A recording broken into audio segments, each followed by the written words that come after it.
Seconds. 30 seconds.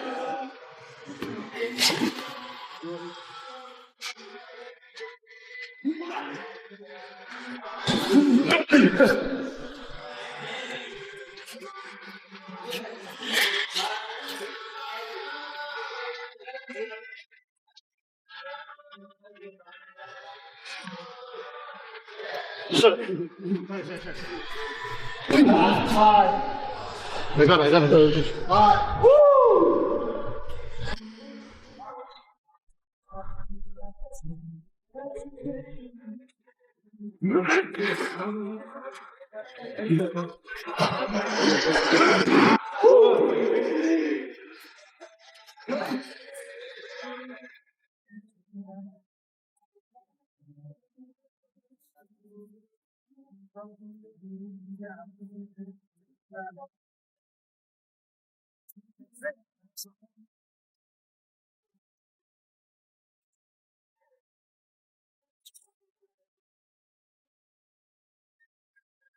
Thirty seconds.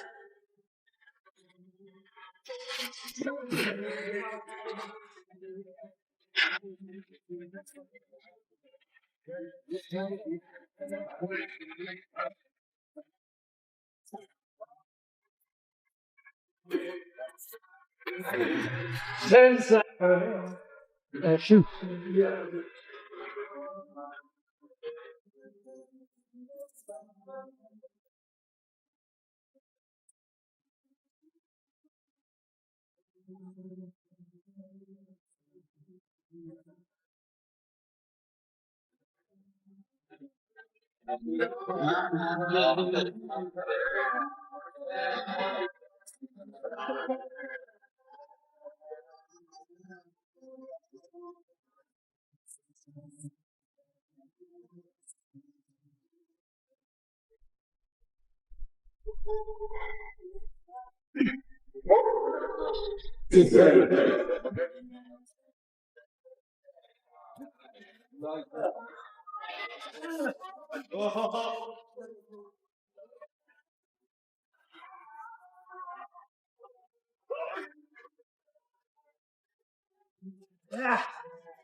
Put himself into that position, not be the boss. Let your coach be the boss, because when you fight, it's a very unpleasant environment. Like, you don't control nothing. You know, there's a lot of stuff that happens. You try to control as much as the things that you can control, but there's a lot of stuff that you do not control.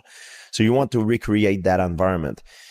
But if you're trying to always control everything in your training the way you want, and not let your coaches do that for you to put you in hell, that's a problem, because it's not reality. Right. You need to prepare yourself for something that resemble as much as you can what you're gonna be put in. Think the hype couldn't get any louder? As the blockbuster clash between Conor McGregor and Max Holloway creeps closer, McGregor keeps stirring chaos, unleashing relentless trash talk alongside ferocious training footage.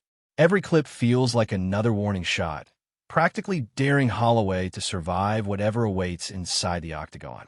With each fresh upload, fans keep questioning whether the genuine Notorious has finally resurfaced, or whether this remains another brilliantly calculated psychological stunt masterminded by McGregor. One fact seems undeniable, though. McGregor looks determined to reclaim complete dominance and deliver a thunderous statement, not merely against Holloway, but across the entire MMA world. Too.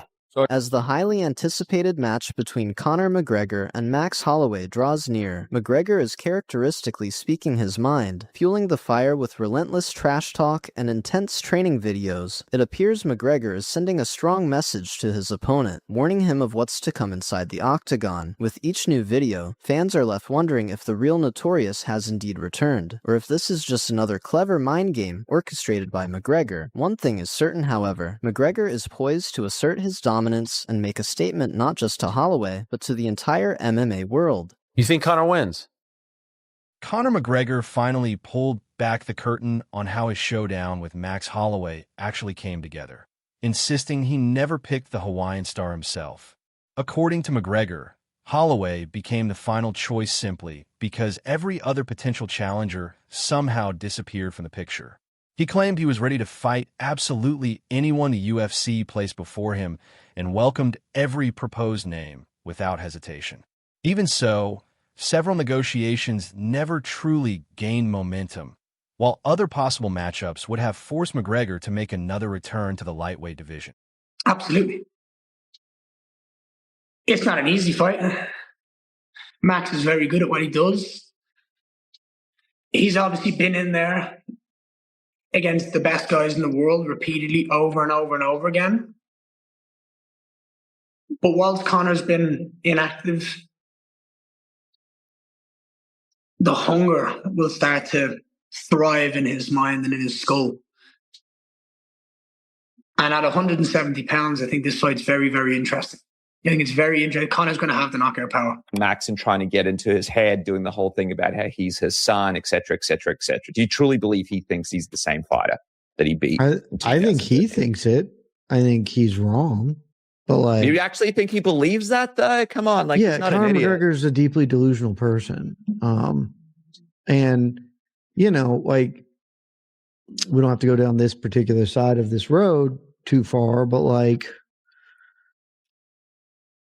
of the things that I think he doesn't believe that he's saying in that interview, I'm much more inclined to believe that he is pretending when he's talking about, I no longer care about the material things in life, and this doesn't matter to me. I am a man of faith, and I'm not going to talk numbers because that doesn't mean anything to me. If we're picking like an order of things that I think are bullshit, I think that one's much more transparent bullshit than Conor McGregor, notorious weirdo, believes that his opponent is beneath him. That rings incredible.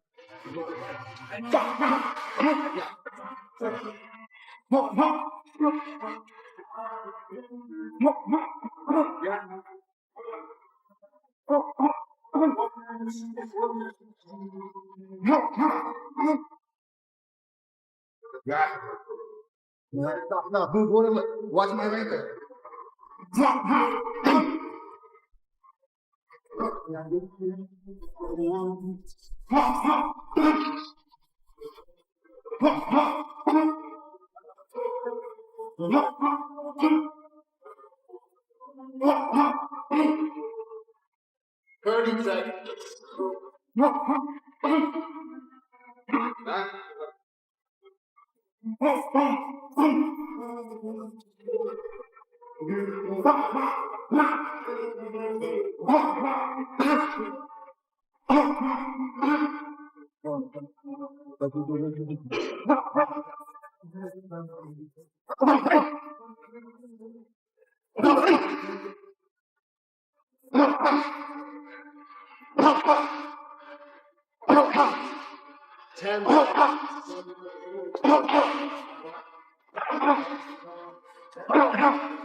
Yeah.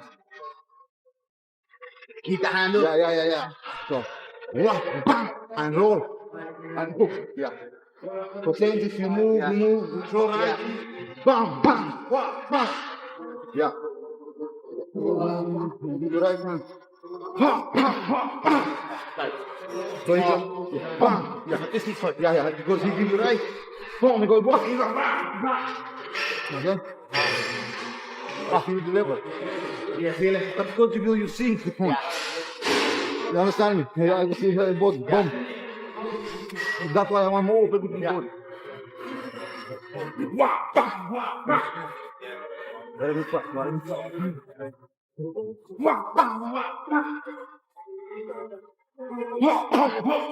Now, watch that elbow. Laughing off Max Holloway's confidence before their long-awaited rematch, Conor McGregor treated it like complete background noise. He admitted Max had evolved into a far sharper and vastly more experienced fighter since their first collision.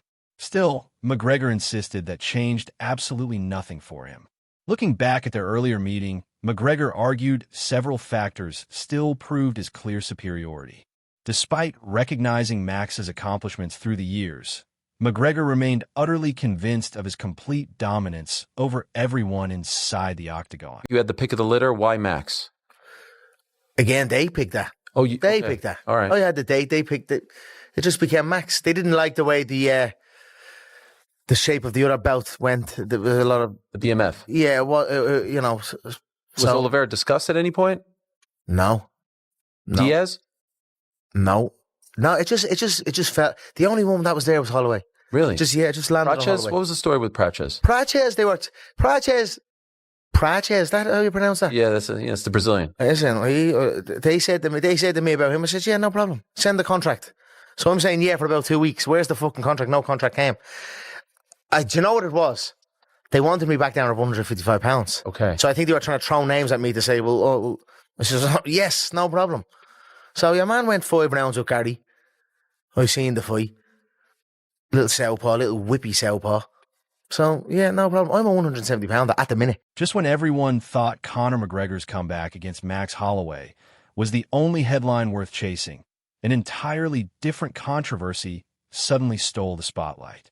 Surprisingly, this firestorm wasn't sparked by fresh training footage or another bitter rivalry. Instead, it exploded after Chael Sonnen shared his blunt opinions about McGregor's long list of scandals. Sonnen admitted McGregor never pretended to be a model citizen, yet argued a far more serious concern deserved attention. Citing MMA history, Sonnen explained why doping scandals, in his opinion, cause far greater damage than controversies involving a fighter's personal life. Make of Max's energy, the interview that you did with Rogan on Sunday. He's very confident. Rude, wasn't it? He's confident. I didn't see that. Look, Max is all right. Max is good. Max is my son. I sunned Max when we fought those years ago, and I'm going to do so again. He's gotten a lot better since you last fought. Would you not agree? I don't think so. Really? I don't see much. Since 2013? No, I don't see much. I don't see much difference, no. Really? No, not so much. Same reaction, same movements. Listen, Max got better after he fought me. He added more moves to his game, but even still, there's only one. So I'm not going to say I don't rate him. I don't rate any of them. So it's on me now, with my date set, to go and show that. And that Chael Sonnen doubled down by explaining why cheating allegations hit differently in combat sports than almost any other controversy. He argued most fighters would rather face criticism for reckless behavior outside competition than have their integrity destroyed by accusations of cheating inside the cage. Sonnen insisted such claims leave a lasting stain because recovering from that kind of damage is incredibly difficult. He even admitted that throughout his own fighting career, he constantly searched for every legitimate advantage possible to improve his performance. Get a press conference in front of you. Like, Conor doesn't run from the fact that he could be a wild man. I mean, I'll just share with you, nobody in the history of the world has used cocaine. Something that can kill you. Something that can imprison you. But didn't take a drug that could help you. Right? Nobody. Ever. I remember when Jones got hit with this. I remember talking to Rashad about it. Jones got hit with cocaine. I said, Rashad, he's on steroids. Rashad said, man, I don't think so. You know, how can you say that about John? I said, Rashad, he got caught taking an illegal substance that could have overdosed him. Why would he not take something that would help him? And I just remember, but I remember Rashad going like, He didn't have an answer. Like, yeah, you made it. Throwing even more fuel onto the already blazing debate, Ian Gary stepped forward with his own bold prediction about how this showdown will unfold. Gary admitted Max Holloway remains an elite fighter who has battled many of the sport's absolute best, making this an enormous challenge. Still, Gary believes Conor McGregor's lengthy absence could actually become his biggest advantage by reigniting his competitive hunger. He also pointed to McGregor's devastating knockout power as the weapon capable of giving him a decisive edge. Former UFC champion Georges St-Pierre jumped into the heated conversation, delivering a reality check about Conor McGregor's comeback.